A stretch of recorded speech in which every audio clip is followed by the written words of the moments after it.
Hello friends, बहुत बहुत स्वागत है आपका नाजरा बुटीक चैनल में। फ्रेंड, आज के इस वीडियो में कंटिन्यू कॉलर किस तरह बनाए ब्लाउज में वो हम जानने वाले हैं।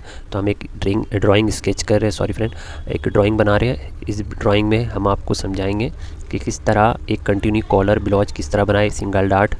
तो ये हमारा ड्राइंग कंप्लीट जिस तरह ही होगा आपको हम स्टेप बाय स्टेप समझाएंगे। ये हमारा नेक बन रहा है और ये कंटिन्यू रहेगा, यानी बैक से पूरा कंटिन्यू रहेगा। तो ये साइड से आर्मूल बन जाएगा और सिंगल डार्ट, बस।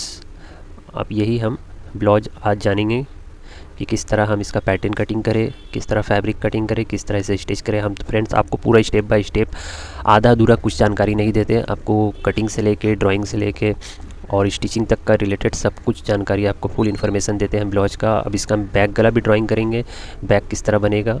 तो बैक में इस तरह कंटिन्यू जा रहा है कॉलर। जाने के बाद अच्छा, इसमें जो शोल्डर नहीं है तो हमारा कॉलर वाला एरिया से नीचे जाएगा। तो ये किस तरह बन रहा है ये देखना है आपको, ज़रा गौर से देखिए। ये स्लिप्स हो गया, ये सॉरी आर्मूल हो गया और ये इसका बैक नेक हो गया। और बैक यहाँ ओपन रहेगा। यहाँ पर एक फीता बना रहे हैं हम, जो आप चाहे तो फिर या तो इसमें हुकाई भी कर सकते हैं।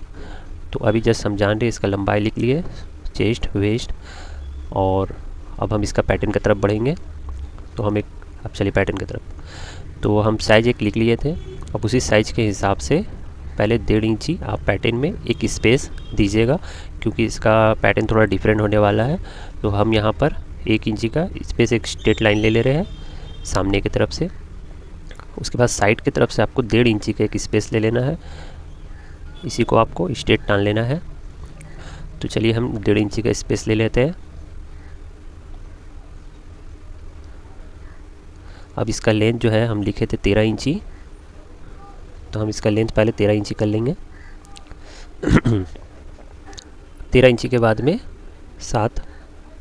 9 इंची 2 सूता का एक मार्कर लगाएंगे। अब इस लाइन को स्ट्रेट कर लेंगे।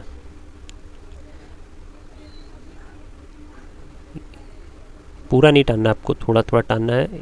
ये जो हम 9 इंची 2 सूता का जो लगाया है वहाँ बस्ट होगा। ये शोल्डर का टान लिया हम। अब शोल्डर हमको रखना है 3 इंची। ये शोल्डर नहीं हो रहा है, ये नेक ही का हो रहा है। यहीं से कंटिन्यू नेक जाएगा, यानी आपका कॉलर बैक की तरफ जाएगा। 3 इंची नीचे टान के एक स्ट्रेट लाइन टान लेंगे हम। नीचे वाला और ऊपर वाला 3 को मिला लेंगे।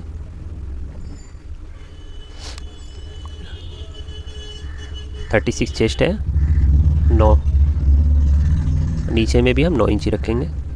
ये हम देख ले रहे स्पेस आ जाएगा। चलिए 9 इंची का हम रख लिए, क्योंकि इसमें एक डार्ट आएगा। 2 इंची एक्स्ट्रा मार्जिन ऊपर नीचे। इस लाइन को हम अभी स्ट्रेट कर लेंगे।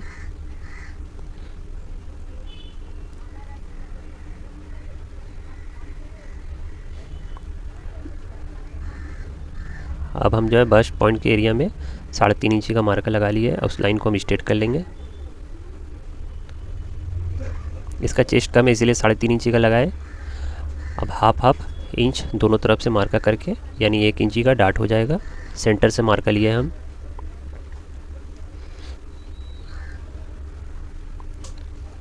अब साइड से हाफ इंची आप उठ जाइएगा, साइड से थोड़ा उठा दीजिएगा। उसी को स्ट्रेट में हल्का राउंड आएगा आपका। ये बैक का शेप जा रहा है। इसी में फ्रंट भी कटेगा, इसी में बैक भी कटेगा। तो आपको गौर से वीडियो को देखना है। अब हम आर्मूल का शेप लेंगे। इसमें आर्मूल नहीं है, ये आपका डायरेक्टली स्लीवलेस तरीके का ब्लाउज है, कंटिन्यू कॉलर। तो इसका पैटर्न थोड़ा डिफरेंट है नॉर्मल ब्लाउज से।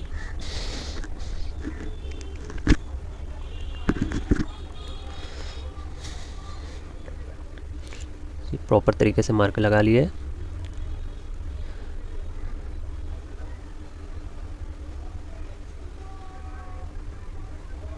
यहाँ से 1 इंच से 1.5 इंच आप रख लीजिएगा। तो हम 1.5 इंच का मार्कर लगाए और 4.5 में एक मार्कर लगाएंगे। अब इस मार्कर को स्ट्रेट कर लेना है।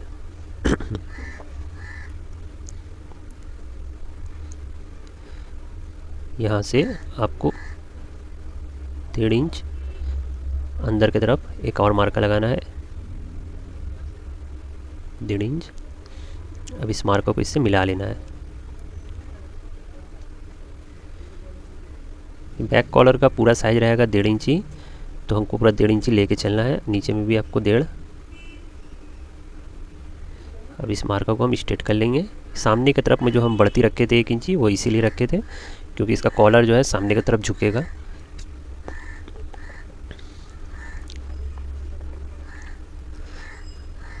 अब हम नेक जो डीप है वो 9 रखे थे, मगर हमको लग रहा है इसमें नेक डीप थोड़ा और बढ़ाना होगा, तो हम इसे 10 कर लेंगे। अब यहाँ से फ्रंट नेक का गला बनेगा। गला ब्रॉड होगा, तो आपको पहला जो शेप अंदर की तरफ लिए है उसी शेप के हिसाब से थोड़ा आपको शॉर्ट में रखना है, क्योंकि गला फैलेगा बाहर की तरफ। तो आप देख रहे हैं हम गला को किस तरह ड्राइंग कर रहे हैं।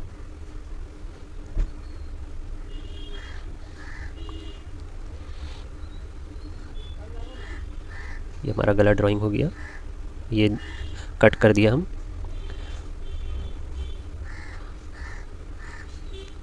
अब इसमें जो ब्लाउज का 3 डाट होता है, वो डाट का सिर्फ हम मार्कर लगाएंगे, मगर वो डाट को हम इसमें शिफ्ट करेंगे, यानी डाट को एडजस्ट करेंगे। किस तरह एडजस्ट कर रहे हैं डाट को, वो आपको देखना है। तो अब जो है इस डाट को हम 4.5 इंची, मिनिमम 4 इंची भी रख सकते हैं, 4 इंची का एक दाग लगा लेंगे। तो हमारा ये डाट में 1 इंची जा रहा है, ये डाट में 1 इंची जा रहा है, 2 इंची हो गया, और ये डाट आपका 1 इंची, 3 इंची। 3 इंची को आपको मार्कर लगाना है। 3 इंची पे हम 3.5 पे लगा रहे हैं, हाफ इंची बढ़ाई के लगा रहे हैं। ऐसी 3.5 इंची को हल्का राउंड पे लेना है। आपकी देख रहे हैं, थोड़ा गौर से देखिएगा किस तरह राउंड पे ले रहे हैं। ये राउंड बस जस्ट अंदाज के लिए ले रहे हैं, इस राउंड से हमारा कोई काम नहीं आएगा, मगर इस राउंड से आपको एक शेप समझ में आता है। तो ये राउंड ले लिए हम।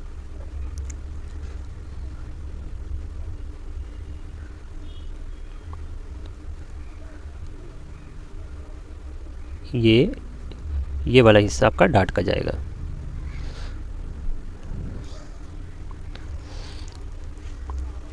ये 4 इंची, ये यहाँ घुरा के 4, हम 4.5 कर रहे हैं। ये 4.5 का एक लाइन लगा लिए। शॉर्ट होगा आपका डाट, क्योंकि वो घूर के लग रहा है ना, तो इसी वजह से आपको डाट थोड़ा शॉर्ट करना पड़ता है। अब हम एक मार्का ले रहे हैं बैक का, सॉरी फ्रंट का। ये 12 इंची, नीचे भी 12 इंची। ये इसका बैग जो है वो डाट के वजह से बाहर की तरफ में ज़्यादा फेंक रहा है, इसी वजह से ये मार्का को लेना पड़ता है। अब देखिए ये हम किस तरह 4.5 से मिला दिए, ये मिल गया हमारा। अब यही 4.5 इंची को फिर माप लिए 12, और ऊपर ले गए एक 12 का दाग मारे। ये फिर यहाँ से मापे 4.5, और ये वाला अभी हम 4.5 कर देंगे। अब ये और ये लाइन को हम स्ट्रेट कर लेंगे।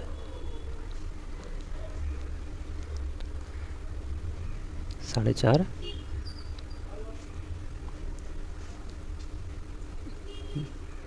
मार्का कर लिया, हाफ इंची, 1 इंची अंदर, इसको हम मिला लिए।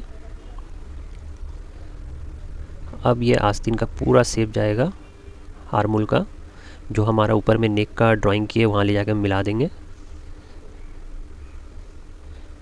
आराम से आपको करना है, क्योंकि इस पर एक अंदाज़ा रखना आपको 1.5 इंची का ये पूरा आपका ऊपर की तरफ से जो कंटिन्यू कॉलर जा रहा है उसमें पूरा शेप के साथ मिलना चाहिए, प्रॉपर शेप की तरह।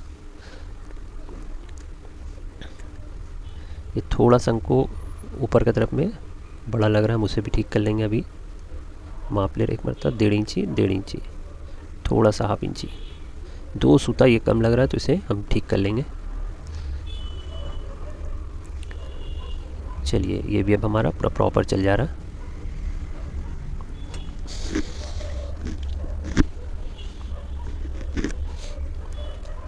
अब हम इसे कटिंग करेंगे, और आप देख रहे हैं पार्ट टू पार्ट हमको किस तरह निकालना है, वो भी हम आपको बताएंगे। तो चलिए पहले इसे हमें कटिंग कर ले। इस पे गौर करना आपको, अभी हम फ्रंट भी है, इसमें बैक भी है, तो पहले फ्रंट वाला हिस्सा का, अब ये बैक वाला हिस्सा का कटिंग कर रहे हैं हम। बैक जब प्रॉपर निकल जाएगा तब हम ये बचा वाला भी कटिंग कर लेंगे। अभी हमको इसी के हिसाब से कटिंग करना है, कि जिसमें बैक में भी कुछ ना हो, फ्रंट में भी कुछ ना हो।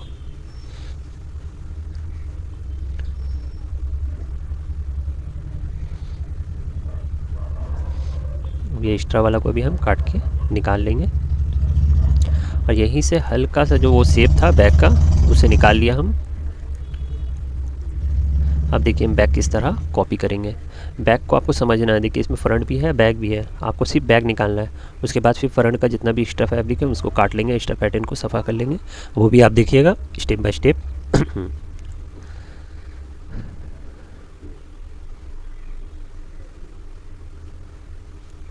ये सबसे पहले बैक का मार्किंग कर रहे हैं हम। एक्स्ट्रा जो रखे थे वो फ्रंट के लिए रखे थे, बैक के लिए नहीं। अब यहाँ पर से देखिए बैक, ये पूरा बैग है, ये बैक का पार्ट है। अब हमको ये पार्ट निकालना, देखिए एकदम आराम से समझिए आप इसको।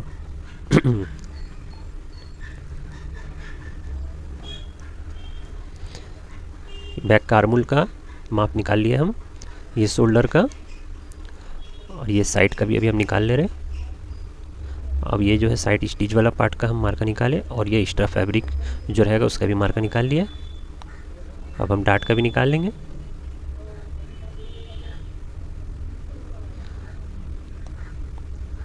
अब इसको साइड करके देख लिए सब मार्का ठीक है। अब इस मार्का को हम उठा लेंगे। बैक और फ्रंट का मार्का अगर आप एक साथ लगाना सीखिएगा तो बहुत अच्छा है, इससे आपको अंदाज़ मिलता है, और कोई डॉट रहता है तो डॉट भी क्लियर हो जाता है। तो हम बैक और फ्रंट का मार्का एक ही साथ लगाते हैं, और ये आपको सिखाते भी एक ही साथ है कि इस तरह लगाया जाता है। आपको स्टेप बाय स्टेप में अगर समझ में आता है तो ज़्यादा बेटर रहता है, फिर आप वो भूलते नहीं है। बस करना यही है कि आपको थोड़ा रिहर्सल करते रहना होगा घर पे, थोड़ा हल्का फुल्का आपको ट्राई लेते रहना होगा। एक एक तो नया नया पैटर्न को सेट करिएगा तो आपको डिफरेंट पैटर्न समझ में आएगा। तो अभी हम इसका बैक नेक का 1.5 इंची रख के, क्योंकि इसका बैक नेक का हम इसमें कंटिन्यू मार्का नहीं किए थे क्योंकि बहुत मार्का हो जाएगा, नीचे से 1.5 इंची। अब जो है ये हम बैग मिला लिए इसमें, ये यहाँ से ओपन रहेगा। जो चलिए हम इसको भी कटिंग कर लेंगे।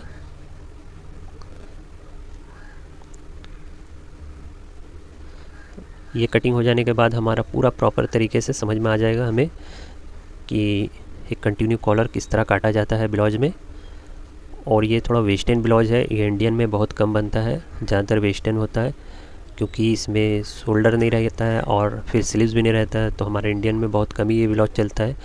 तो अगर इसे वेस्टर्न पैटर्न ब्लाउज भी बोला जाता है तो कोई गलत नहीं है, क्योंकि पैटर्न थोड़ा वेस्टर्न ही है, ये इंडियन में बहुत कम ही होता है।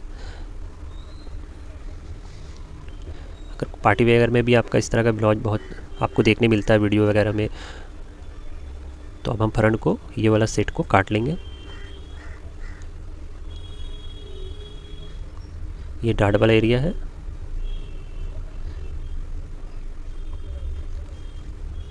इसे भी हम कटिंग कर लिए। अब हम नेक का एरिया काट रहे हैं।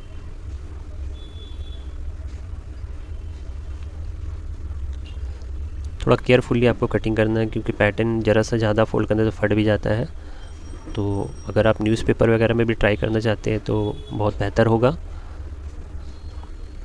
तो अब आप देख रहे हैं किस तरह शेप पूरा निकल के आ रहा है ब्लाउज का, और वो सिंगल डार्ट। चलिए अब हम पैटर्न पे रख के इसे एक मरतबा देख लेंगे। ये बैक है और ये फ्रंट है। अभी बैक फ्रंट को हम एक मरतबा घुरा के, ये देखिए इस तरह बैक में चल जाएगा, और ये डार्ट को फोल्ड किए, ये रहा हमारा ब्लाउज।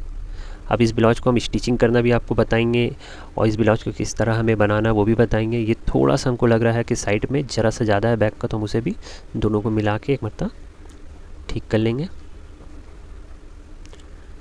इसमें क्या है कि थोड़ा सा नीचे की तरफ से थोड़ा सा ऊपर की तरफ से एडजस्ट करना पड़ेगा, यानी जो बढ़ती है तो फ्रेंड जो बड़ा हुआ है उसे हम हल्का सफ़ा कर लेंगे, सफ़ा करके हम उसको स्ट्रेट कर लेंगे।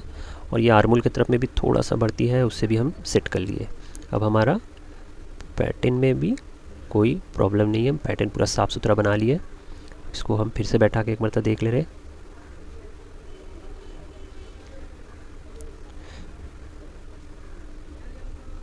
चलिए ये हमारा पैटर्न पूरा क्लियर बैठ जा रहा है। अब हम फैब्रिक में कटिंग करके आपको बताएंगे फ्रेंड्स। बहुत बहुत शुक्रिया फ्रेंड्स आपको मेरा वीडियो लास्ट तक देखने के लिए। थैंक यू फ्रेंड्स, मिलते हैं।